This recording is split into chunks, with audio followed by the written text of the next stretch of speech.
Meaning of dig. Dig.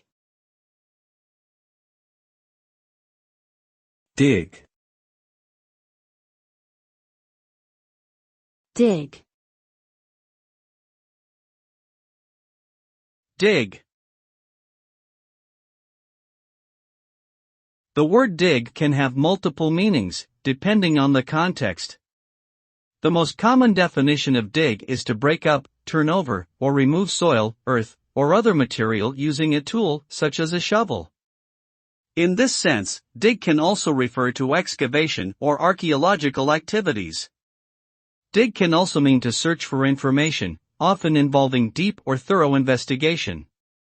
Additionally, dig can be used to express enthusiasm or appreciation for something. Overall, dig conveys a sense of movement, exploration, and excitement.